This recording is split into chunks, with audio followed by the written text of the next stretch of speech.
Thanks, Sophie. Hello, you're watching Wales Today. I'm Lucy Owen. The headlines. Serving customers by candlelight at this pub near Ystrad Gynllais as thousands of homes and businesses in Wales are still without power. It's been a really stressful situation. You know, we've easily already, if you don't even count today, we've lost easily £15,000. I'm in a second-hand shop in Builth, Wales, close to the River Wye, which burst its banks, flooding this premises and ruining about 20% of the stock. Power companies say they're working around the clock to restore electricity. National Grid says it's the biggest storm it's faced here in decades. Also tonight, residents who saw a coal-tipped landslide narrowly miss their homes say they want to move if there's a chance it could happen again. Tonight we explore the new law to try and improve safety at hundreds of disused tips. Plans for women's health hubs in every part of Wales by 2026. Part of a 10-year strategy, the First Minister says conditions will no longer be overlooked or dismissed.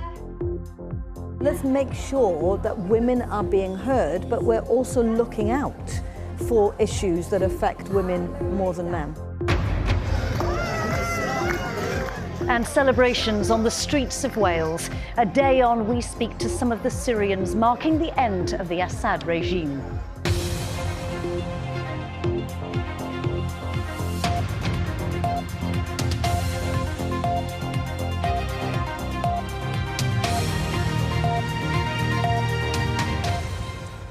Noswetha, good evening. Thousands of homes and businesses around Wales are still without power tonight after Storm Dara swept across the country over the weekend. Power companies say they're working around the clock to reconnect people after significant damage to the network from fallen trees that brought down power lines. Some train and ferry services have also been affected again today, and homeowners and businesses are left counting the cost. Well, Nick Savini is in Builth, Wales for us tonight. Nick. Thank you, Lucy. Welcome to Rob's Furniture Store, right next to the A470 here in Builth, Wales. Now, this was a storm primarily about very high winds battering the country, but there were pockets of flooding, and where it did happen, it caused an awful lot of damage. So take this example, the River Wye burst its banks. At 4 o'clock Saturday afternoon, the water started coming in 1.5 feet deep very quickly, causing an awful lot of damage to the stock. Chipboard furniture bloated. Look at the books. They'll have to go to the dump. Now, you'll be speaking to the owner, Rob, in a few minutes, but as you can imagine, this is the worst kind of Monday morning he was confronted with, having to clear all this up. It's the third time he's had to do it in 5 years, but you get an idea of the mud and the sheer mess that is caused with flooding like this. Some Christmas decorations there, all sorts of stock here. But the speed with which it happened this time was much faster than it has in the past. And you've got to come up with some very quick and ingenious solutions. And that is one way of protecting your stock, by sticking it on a flatbed train. And Rob really didn't have an awful lot of time to try to do that. Now, this is one business, one example of the kind of damage that was caused this weekend. But it happened across many companies and many businesses and houses, of course, mainly through the high winds that caused power cuts. But for many businesses, of course, it's a very busy time of the year, just 2.5 weeks before Christmas, as Mallory Williams has been finding out. Well, you can see we've got the fire going, which is great. Lots of candles and stuff. Here's our diary. And it's full? It's full for most of December. No power means no customers for these pub owners. And the impact is on us, but it's also the customers, and it's people's Christmas parties. The ancient Britain in Pen-y-Cai near Ystrad Gynllais have been without electricity since Saturday. We would have been fully booked, so that's easily 100, if not more, covers. Yesterday, we were again absolutely fully booked. We had a big party of 30 who were coming from Ireland. We're £15,000 so far, so it's 300 covers. We've lost this weekend, and every day we're standing here now, this place should be full, the till should be going. It's not only that, it's the impact on us in the business, that's one thing, but it's our staff. We've got an amazing team. This generator here is keeping food cool. It's running into the pub. They may open this afternoon to serve some drinks, but like many businesses across Wales, they just don't know how long this will go on. As well as the south, tens of thousands have been without power in mid and North Wales too. Having a weather front pass through your area for such a long period of time was really difficult for us because during that period of high wind speeds, it was very difficult for our engineering staff to work at height. Holyhead Port is closed until 6 tomorrow evening after damage to its infrastructure. And it may be a little chilly for an ice cream anyway, but a parlour in Llandudno blew away. The pier's 147-year-old now, so it's ridden thousands of storms. It's done 2 world wars, and this is probably the worst. The red alert issued by the Met Office on Saturday morning brought gusts of more than 90 miles per hour in parts of Wales. These dramatic scenes of damage from fallen trees were seen in Cardiff. The council said the storm brought down more trees in the city in one night than over the past 20 years, with reports of more than 189 affected. In Plump, Carmarthenshire, a caravan park was battered by the winds and led to this. Some children have been learning from home. Ysgol Maes y Dderwen in Ystrad Gynlais behind me is one of dozens of schools across Wales that have been closed. Many roads have been cleared, but this morning Transport for Wales said railway lines were blocked on 11 routes, including between Swansea and Milford Haven, Swansea and Shrewsbury, and between Chester and Holyhead. Nice and homely for everybody. Back in the pub in Penacai, owners Nils and Emma light candles in hope that customers can pop in for a drink at least, as they continue to count the cost of Dara's damage. Mary Williams on the picture across Wales there. Right, back to Builth Wells. Let's have a word with Rob Lang, the owner of this second-hand shop, mainly furniture, but all sorts of items. Rob, Saturday, what happened? It came in very quickly. We managed to get a lot of the stock up, but by 4 p.m. it was in quicker than we know what to do with. We just had to abandon what we couldn't save to get out before we got stuck in here as well. Just give us an idea, at what point on Saturday do you think, right, we're going to have problems here? To be honest, it's about 4 o'clock when I started seeing it coming in. I thought there's nothing more I can do, but probably before that I saw it creeping across the field, getting closer and closer to me, and I thought, I don't know what I could do, really. I mean, you've got the door behind you there. I mean, can you put sandbanks up? Just give us an idea, or does it just come in from all angles? It comes in from all angles. This is a very old building that was poorly built, basically, so the water just comes under the walls. We've tried sandbags in the past, but there's no point, because then we're just keeping the water in the building instead of going back out, basically. So, look, I mean, in terms of the future, you're close to the River Wye here, third time it's happened in 5 years. Is there any way you can try and protect yourself in future with this? Yes, hopefully. I'm planning to buy the place in the near future so that I can invest in flood defences, so hopefully that will stop the water coming in the future. But the biggest problem is I've got to spend the money and hope it doesn't happen. I've got to say, Rob, I've been speaking to you this evening. You're a pretty good heart. You must be devastated, though. I am devastated, but after the third time it hit in, you kind of get used to it. It's an annoying thing to have to say that, but unfortunately I am used to doing it. Yeah, OK. Yeah, inevitably we become pretty stoical about it. Yeah. Rob, thanks very much indeed. Rob Lang, the owner of this business right next to the A417, Builth Wells. Lucy, just one person's story of a pretty dramatic weekend across Wales. Nick, thank you very much. Nick Savini there in Builth Wells. Well, storms of recent years have provided a stark reminder of the dangers posed by many former coal tips found throughout the South Wales valleys. Today, plans have been set out to create a new organisation to try to improve safety for people who live near them, as Ben Price reports. This was the scene of devastation for people in Cwm Teleri 2 weeks ago, after a landslide from an old coal tip following heavy rain. Most of those who were evacuated have returned, but some residents told me they'd prefer not to live there while the tip remains. When everything's done, I've asked for letters or certificates of surety that it's not going to happen again. And if we don't have that, then, you know, people here want to move, and I want them to compulsory buy my home, because I'm not in a position to start all over again. Everything that we got has been put into this, and these people don't want to live here either at the moment. Blaenau Gwent Council says immediate work to make the site safe has been completed. Since this happened above the village of Tylerstown in the Rhondda almost 5 years ago, efforts have been stepped up to improve coal tip safety. Work to remediate the tip is ongoing, and here today the Welsh Government announced a new bill to address the potential risk posed by hundreds of tips to human welfare.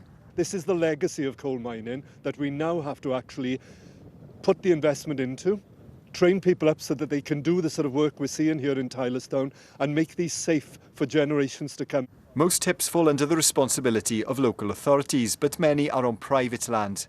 The Mining Remediation Authority, formerly the Coal Authority, is responsible for some too, and use their expertise to manage tips like this one on the site of the old Caerau colliery in Bridgend. We're looking at the installation of remote smart monitoring, such as rain gauges, and we're also looking at what we can do in terms of flood alleviation. One of the main key factors of tip management is the control of groundwater and surface water, and we're trying to alleviate those off-site as quickly as possible. Remediation work on this particular coal tip was carried out in the early 2000s, and under these plans it's the ambition of the Welsh Government for many more sites like this one across Wales to be reclaimed. But the cost of that work is quite staggering, and who will foot the bill is one of the big questions. One company is offering to remediate some of the largest tips which pose the highest risk and sell the small percentage of coal recovered from the surface to pay for the work. As you can see from here, have successfully remediated a tip, and we believe that we can carry on doing that whilst coal is being required in the UK for industrial use. Environmentalists, however, have serious concerns about such methods involving the sale of coal. Coal tips are a reminder of Wales's industrial past. Making them safe is now a priority for the future. Our environment correspondent Stefan Messenger is here now. So what is next then for people who may live near a coal tip? Well, you know, Lucy, it's hard to believe, really, looking back at that frightening landslide above Tylerstown almost 5 years ago, how little was known or had been forgotten then about how many coal tips there were across Wales, where they were, who owned the land, what condition they were in. And we have come some way since then. There's now a register, an inspection regime, there are maps online and so on that people can look at.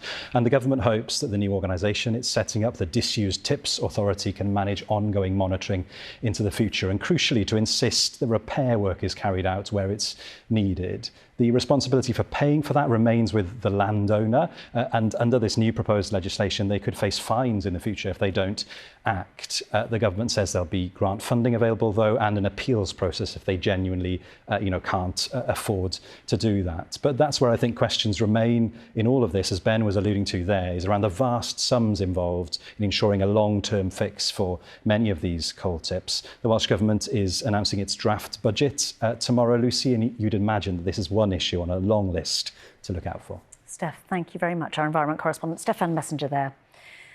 Firefighters are tackling a large fire at an industrial estate in Cardiff. They were called to reports of a commercial fire at a self-storage unit in the Clydesmuir Road industrial estate at around 2 o'clock this afternoon. Members of the public have been advised to avoid the area and to keep doors and windows closed. A court has heard claims that a man was not bothered as his XL bully dog attacked a 12-year-old girl in Blaenau Gwent. Magistrates in Newport heard that the dog attacked her as she got out of a car in Nantaglaw in October, requiring her to have surgery on her arm. Justin Allison from Ebervale pleaded guilty to owning a banned breed and other charges. He's due to be sentenced next month. The long-awaited Women's Health Plan for Wales has been launched, with promises of health hubs in every part of Wales by 2026 to help close the gender health gap. The First Minister said women's symptoms will no longer be overlooked or dismissed, with 8 priority areas being identified, although it'll take a decade to bring about full change. Our health correspondent Jenny Rees reports. And then bring it across. It might look like gentle movement, but activities like this are powerful tools to improve strength, mobility and balance. Given, according to today's plan, women live fewer years free from disability compared to men, and 1 in 3 will have a fracture because our bone density is worse after menopause, exercises like this are crucial. But those are also among the reasons a 10-year plan has been drawn up to address so many of the inequities seen within the health service. That and the dismissal felt by so many. They are told, yes, arthritis, it's old age, so you have to live with it. Fibromyalgia, it's old age, you have to live with it, but there is no solution, and they are sent home. They suffer, they struggle, it's all painkillers. I would say these inequities are in almost every area of female healthcare. So yes, there's gynae, there's maternity, there's breast cancer and things like that, but if you look at diagnostic delays, lack of treatments and things like that, if you look at autoimmune conditions such as lupus, they have an 80% female prevalence. The same for conditions like ME, fibromyalgia and long COVID now as well. The plan has 8 priority areas: menstrual health, endometriosis and adenomyosis, contraception and abortion care, preconception and postnatal health, pelvic health and incontinence, menopause, violence against women and girls, and ageing well and long-term conditions.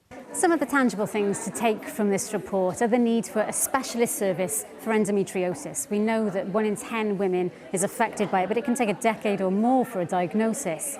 Then there's the women's health hubs, 1 in every part of Wales by 2026. But littered throughout this plan is the need for more research and better data. I really believe that we're at a time here that we've never been before in terms of a generation.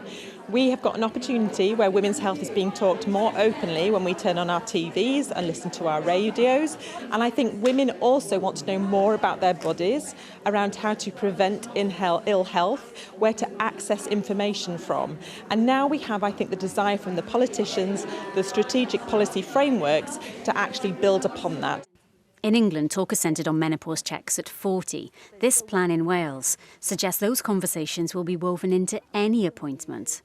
It's about making every contact count. If you come in with a symptom of something, check to see if there's an issue with the menopause, if there is an issue with periods.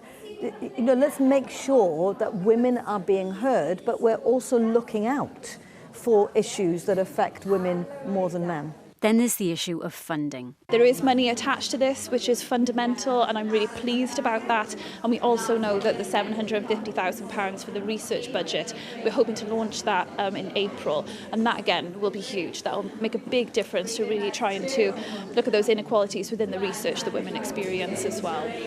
The plan is clear on that point. To make a difference, sustainable funding will also be key.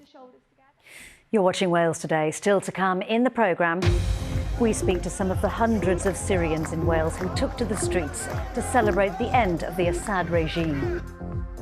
And after a stormy weekend, this week looks drier and quieter thanks to high pressure, but probably turning more unsettled during the week before Christmas. I'll have the latest forecast.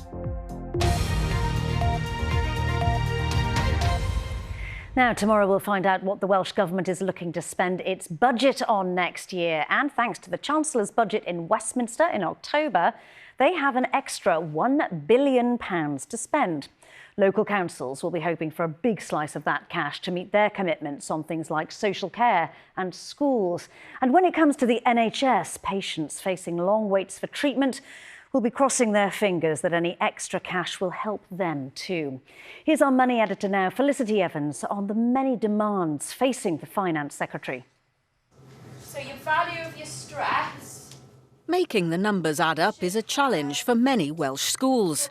Expensive energy bills, rising staff costs and big changes to the curriculum and exams have all put pressure on budgets. As a growing school, a Pant in Talbot Green in Rhondda Cynon Taf is in a stronger position than many.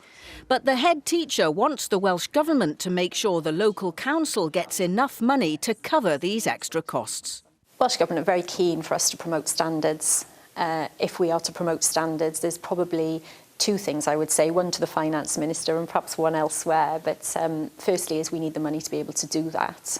And secondly, there's a lot of change in the system, change costs, and if we need to do it, if we're going to do it properly, we really need to fund that change properly and allow that time for schools to respond to that change.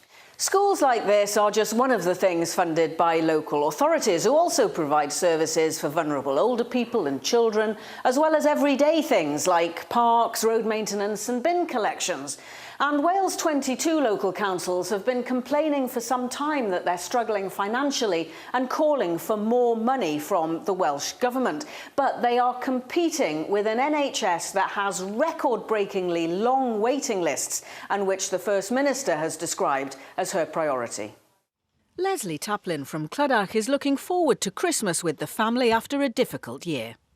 Born blind in one eye, when she got a rapidly developing cataract in her good eye, her optician referred her as an urgent case. But Leslie was told she'd have to wait 11 months just for the first consultant appointment. So I had to stop driving, couldn't pick my grandsons up.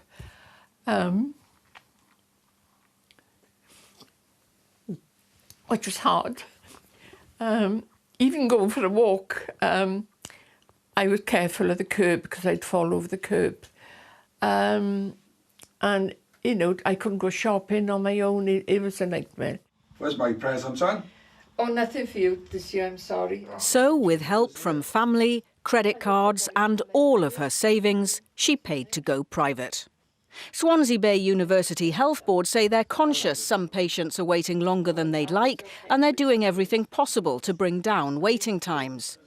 With the Welsh Government having extra money to spend, the NHS may well see a boost in tomorrow's draft budget. But the competing demands from services across the spectrum are louder than ever. Well, our political correspondent Ellie Gwawr is here. So, quite a bit more money for the Welsh Government to spend. What do you think they're going to do with it?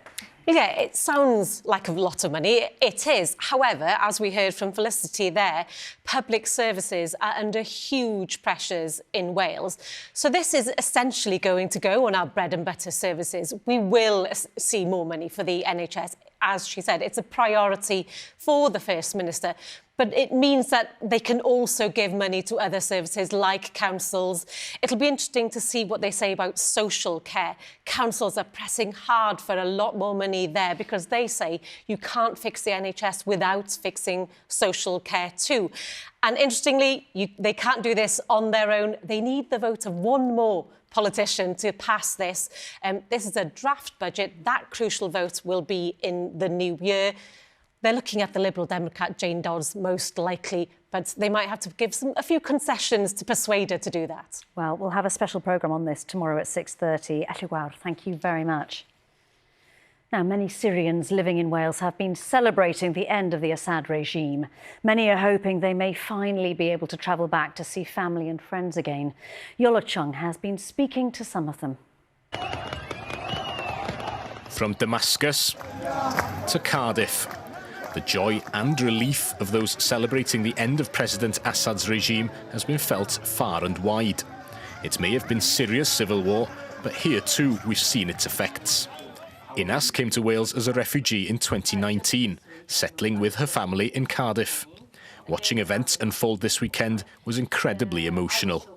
We're glad that this happened now, finally, after waiting for 14 years, which is a really long time. But at the same time, all of us as a Syrian, we were worried about the situation now, who's going to the government, is the new government will be good enough to rebuild this country, because this country deserves to be rebuilt.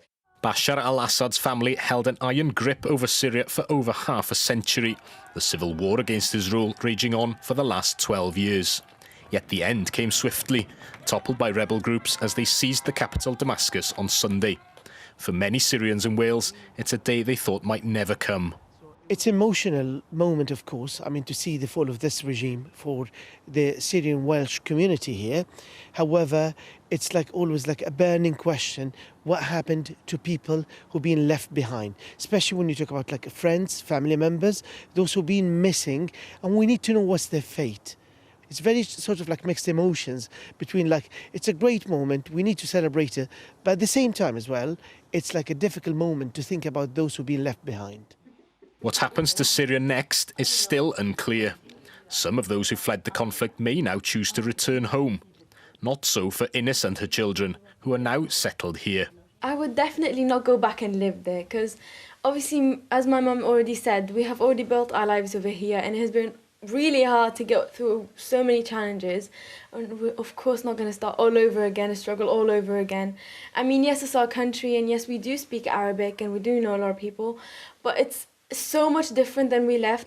I would actually have a better future here if like I actually stayed here for longer. I would like maybe go visit Syria 1 or 2 times to like see my grandparents or my cousins, but I would rather like stay here because it's just way better. For Innes and her family, it's about repaying the welcome and appreciating the new life they've built in Wales. Let's get the weather forecast now. Derek's here. What is ahead for us?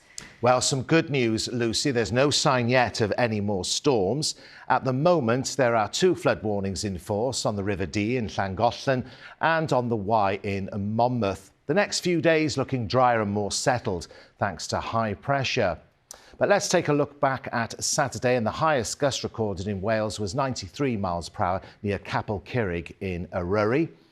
While at Aberporth, there were gusts of 80 miles per hour or more for 9 consecutive hours. The West Coast felt the full brunt of Storm Dara over the weekend. The highest gust on record at Aberporth, that was back in January 1990. So Storm Dara, this deep low over the UK on Saturday, that gradually moved away, and we now have high pressure in charge, currently centred over Scotland, close to Northern Ireland.